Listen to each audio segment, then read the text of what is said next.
Hi, this is Matt Regier with my EDL 854 Module 1, Getting to Know You. First, a little bit about me. This is my family. I am married to Lindsay. We've been married for 11 years this summer, and we have two awesome children. Ben is 6 and Adeline is 3. Ben started first grade this year, and he's excited to be in Mrs. Nash's class. And my daughter Adeline is still going to daycare and gets a couple days at home each week with mom. Our summer this year was filled with t-ball, kite flying, swimming lessons, lake trips, and just a bunch of fun adventures with our kids as they grow older and are more able to enjoy that sort of thing. Professionally, I'm a Bethel College graduate in 2011 with a Bachelor of Science in Chemistry. My first year of teaching was at Valley Center High School as a Wichita suburb. I taught Earth and Physical Sciences. And since 2012, I've been at Remington High School, which is also my alma mater, teaching the physical sciences and more recently as our athletic director.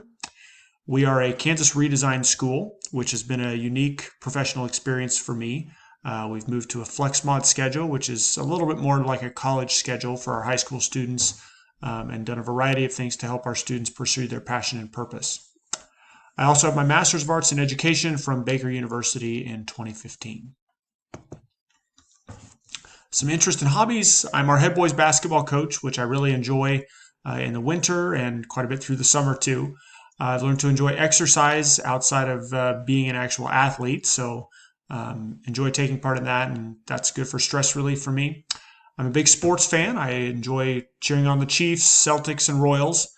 I enjoy working in my lawn and garden, and I really love a good cup of coffee. So 10 things I learned from the resources that were shared with us. And I just listed them here with the significance beside them. There were several things that I thought were interesting or nuggets that I didn't know anything about. The first was just the percentages regarding school budgets. I didn't really know that I had seen a breakdown of that recently. 48% state funding, 44% local funding, and 8% federal funding.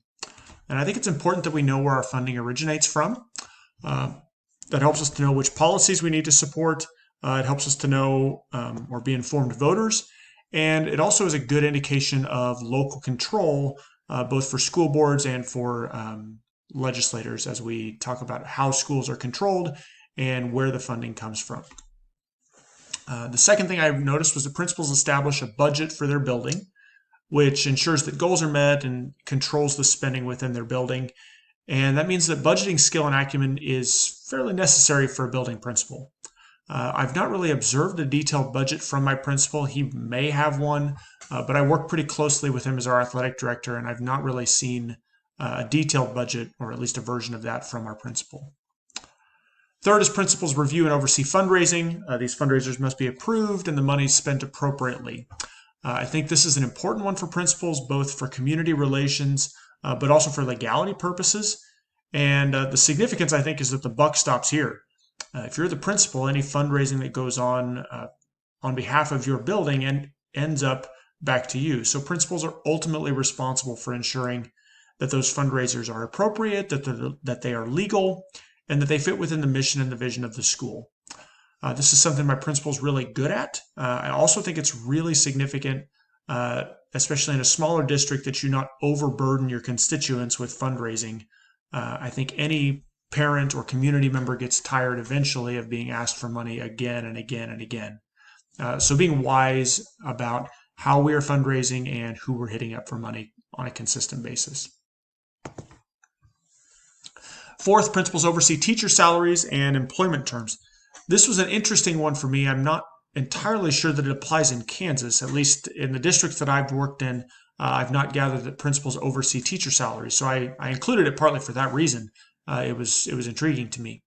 But it's important that principals keep up files on each teacher, the employment files, salary changes, and my principal does have a detailed personnel file for each employee under his direction.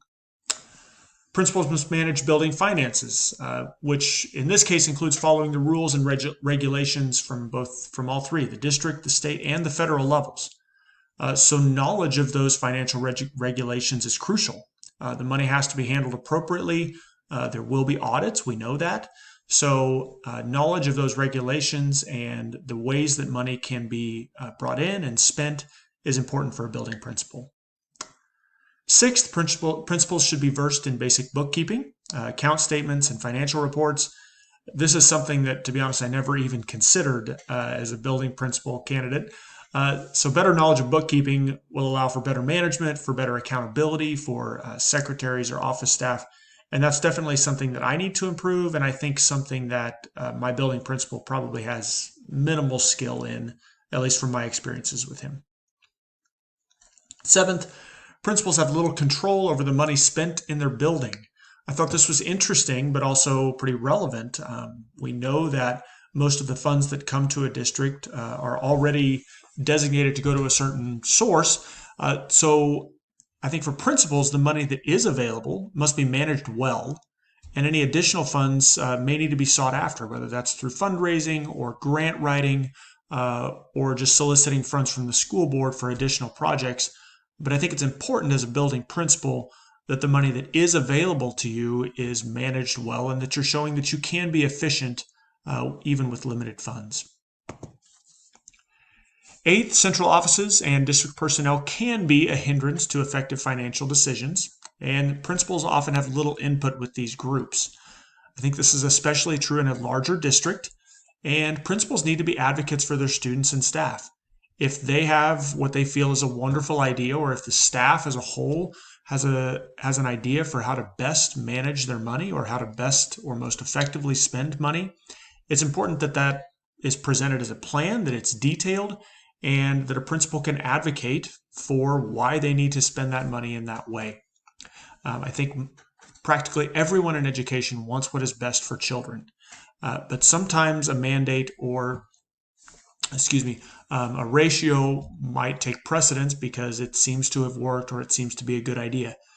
As a principal, my job is to advocate for the students in my building, and I may need to take that as a financial mandate as well and advocate for different spending structures. 9 is related. Flexibility is sometimes the best policy. Those mandates and staffing ratios can sometimes lead to inefficiencies compared to alternatives. So I think it's important, beyond just being an advocate, that it's important to use caution when implementing any new financial mandate or requirement.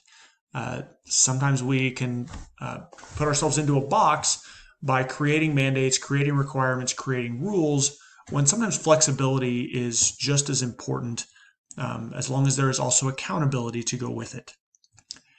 And 10, California has piloted a program designed to provide districts greater discretion in their spending. I thought this was a really interesting policy that I think it was 50% of the funds would be basically at the discretion of the district.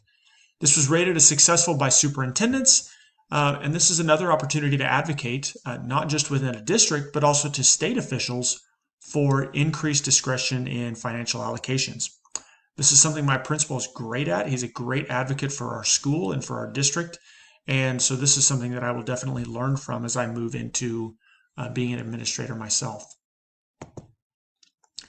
The concerns that I have about being a building principal, especially in the financial realm, I have limited financial acumen. I can balance my own budget and I know how to manage my home, but I have little acumen as far as running a business or running a school, and I have a lack of knowledge about the details of building finance. I have a pretty healthy knowledge of district finance and how that works, but I feel somewhat limited or lacking in building finance and the specific details of that. And then I have a question that I think is relevant for pretty much all building principal candidates. How are building monies best spent for student achievement? What's the most efficient, what's the best way that we can spend money to actually impact student achievement? And I think that's the, not to make a pun, but the $1 million question in regards to building finance. And that's something that I'm hoping to glean from this course. My references are here. I look forward to working with each of you. Thank you for watching.